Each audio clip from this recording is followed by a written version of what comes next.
the very interesting point you make though is like that thesis of, well, Tesla's next leg, or the company's whatever future, is dependent on a technology that Mm, is not only unproven but many think is not viable because either mm. regulatory or performance or anything like that. And I think what's and I would love to hear your thoughts on this, because you tell me if I'm thinking about this incorrectly. If we look at version 12, a lot of the footage that's been released from the software, from a lot of people that have the software now, and with Elon's demo back from last year, it seems like the company has been able in the last year. So they've been developing this version 12 for really about a year, with sort of that AI brain of ingesting video and sending it to the car on what the actions are, and it's just an AI brain driving the car.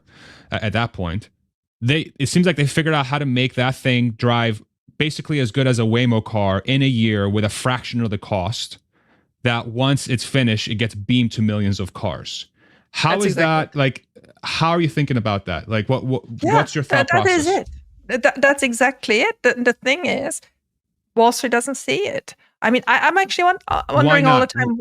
Yeah, Why don't exactly. they see Why it? not? So is Yeah. it because they're just so tired of it? They've seen so many other videos and just think it's never ready. It's never ready. I just, for them, the incremental step forward that we see with version 12, because we understand where it comes from, right? It's now completely neural netted, and it's not anymore pre-programmed. It's not you see a stop sign, now do this. It's you see something, now do it.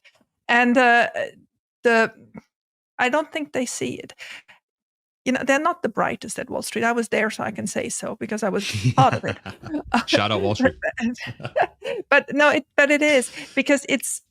I mean, first of all, they are not just trading one stock. Every fund manager is at least 30, 40 stock. It's committees. It's much more bureaucratic and much more large because they need to, in their mind, have a view on the stock exchange, on interest rates, on blah, blah, blah. And then to one of their stocks is Tesla, right? So, we're really getting into the grind. And now it's version 11 and now it's version 12. So what, right? It doesn't give them this aha moment that they had when they had ChatGPT and could put a question in there and it responded to them and they were like, wow. I mean, gosh, it's only words. It's only words that had a probability that after word 2 will come word 3 and after word 3 will come word 4. I mean, if you know a little bit about math, you know what happened there. It's all weights. The fact that there is now, and then they were astonished that you would give a sentence that it would make a short video of 3 dogs barking at each other. Yes, that is still the same. There's still the same connection of there's a word and there's a picture and now make the picture move. What is happening with Tesla is so much different. It's input of video, output of action. It's a completely other cycle. Yet they don't get it because they don't use it. They don't understand it when they see the videos. But it doesn't matter. Honestly, I've given up wanting to educate them on that because it just, the moment will come. It will come later. It gives us more time to accumulate, and that's just it. At the moment, I'm very happy with the stock price where it is. It shouldn't be there. It shouldn't be there. The whole AI move that other stock made should have been at least done the same by Tesla. The whole NVIDIA move is a hardware move, right? I mean, they'll have some software as well, and they're going into full self-driving as well. But yeah. The whole NVIDIA move is more or less a hardware move.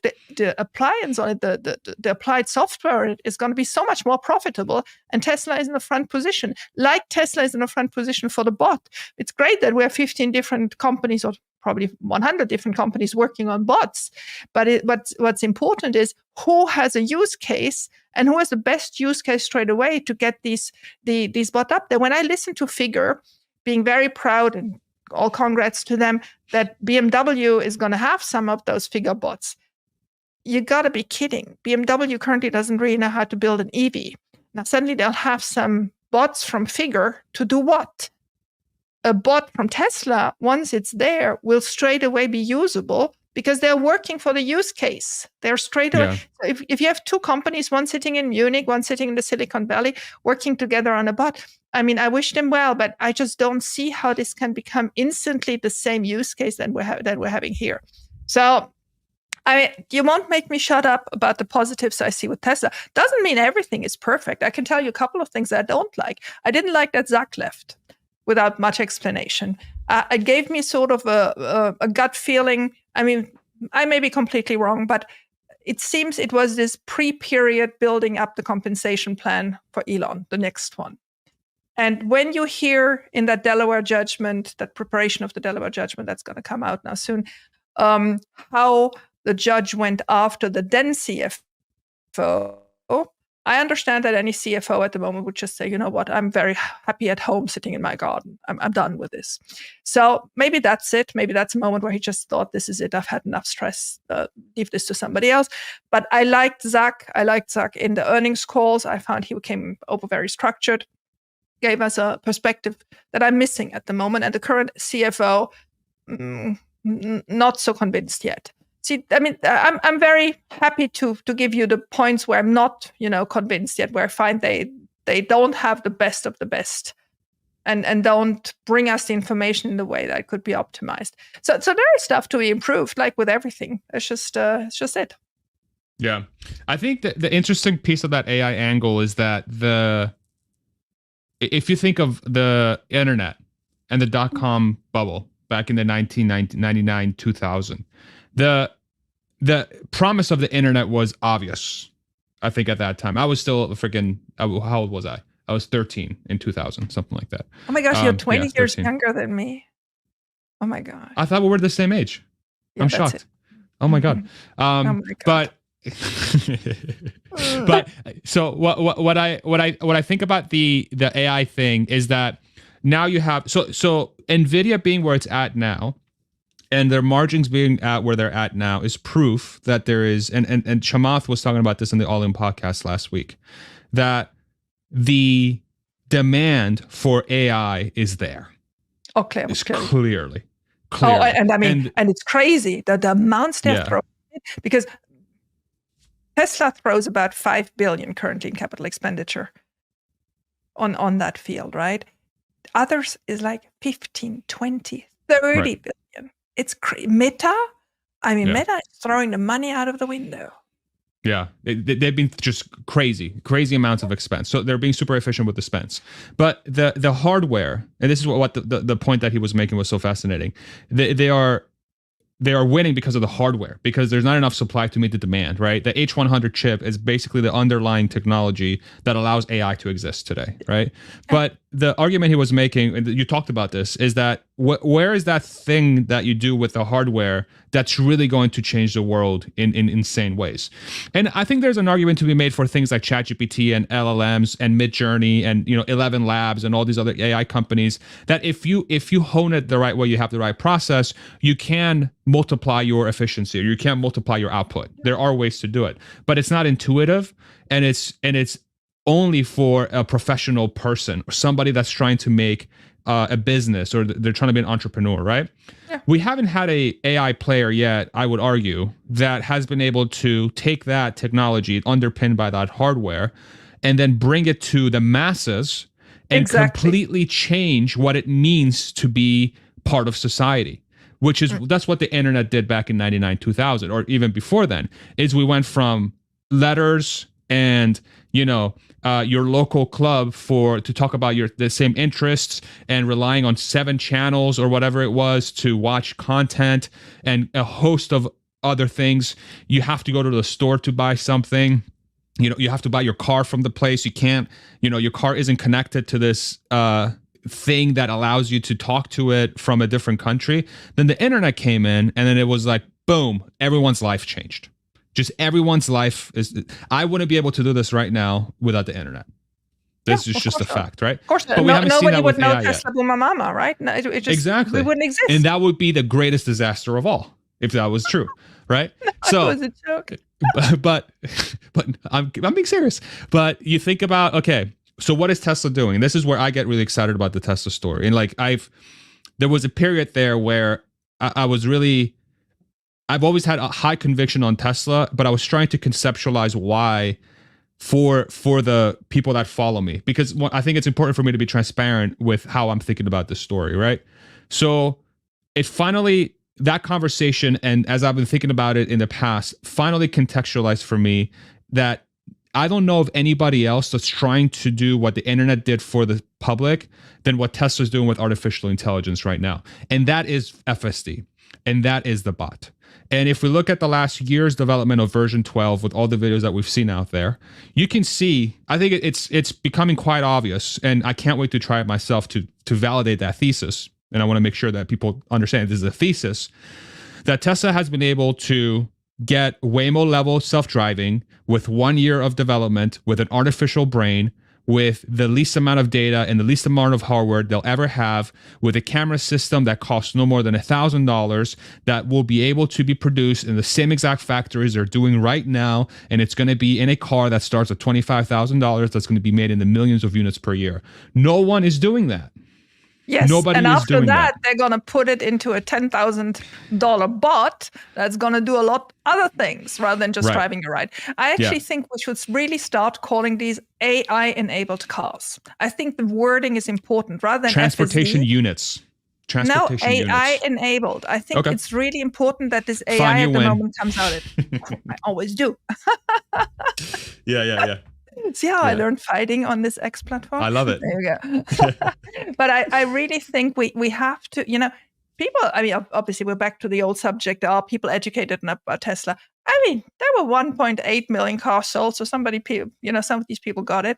But again, I think, FSD is probably the right word for, full self-driving, but it's much more than that. It is not full self-driving. It is that AI handles your car, handles everything in your car.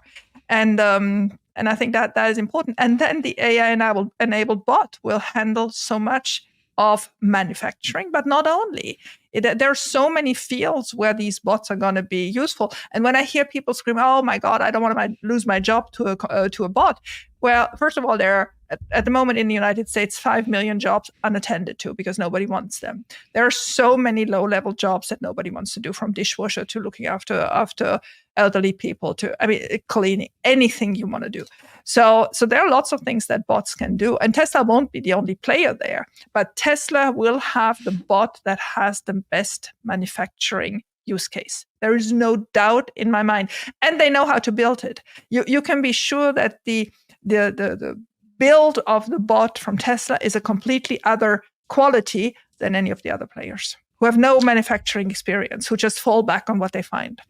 And that's such an excellent point, because that's how I view the company. They are a manufacturing expert that brings cutting edge technology to the masses through scale and making it affordable so people can actually afford it. It's not like reserved. Yeah. So like if I use Waymo as an example, Waymo is a company that has achieved a tremendous feat, truly. Like Waymo deserves a lot of credit. They figured out how to get a bunch of sensors together to put it in a car and map the city so that it doesn't kill people and it gets you from point A to point B. Like, that's nuts. And like legitimately, that's incredibly impressive. But the problem is for that to actually be a viable long-term solution, it has to be profitable, and it has to be affordable, and it has to be scalable. And those three things, with the current way that if you approach it with that self-driving approach, you're just not going to get there, because you have way too many sensors. It's way too cumbersome to map a city. So as soon as something changes, you're screwed. It costs $250,000 to do, right? So the scale isn't there. So that's where Tesla comes in. They are masters at figuring out how to make that thing work in a way that they can make money and that people can actually afford, and they can sell in the millions of units of. That is Tesla's core expertise. Because that is what Elon writes them into the book from the get-go. When you listen to Lars, the instructions he had when he started with the Cybertruck, all those videos, that was actually a great product launch. I found we had so many informative videos on different players in the Tesla group. Very well done. But you understood how Elon was there, giving them the toughest instruction. Do this in 180 days. Oh, you're still chit-chatting? Now do it in 90 days, right? I mean, this is better parenting than I've ever seen. So I really do believe that is Tesla's biggest strength. But let me get a question to you. So we have this fabulous now version 12, and at one point it will be solved.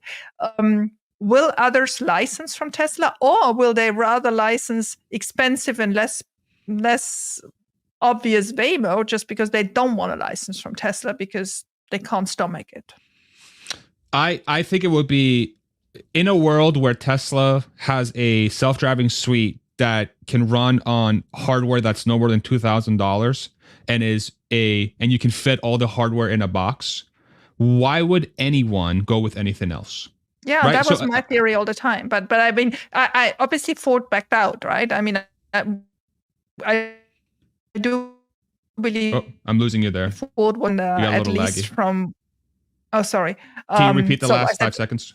Yeah. Sure. So my theory is that Ford was the OEM that in Q2 earnings call last year, Elon mentioned that we were in early talks with an OEM on licensing FSD. And obviously Ford announced now they're going by themselves again. Probably nowhere but that. So I'm really just wondering, who will be the most intelligent first one who finally does it? Because they should do it now. Because these OEMs, it takes 3 years until they have a car on the street with a new cup holder, right? So anything takes. I have a theory. Years. I have a theory. So in the same way that the supercharger network wasn't adopted by legacy automakers until way after they should have. Which proves that they're slow.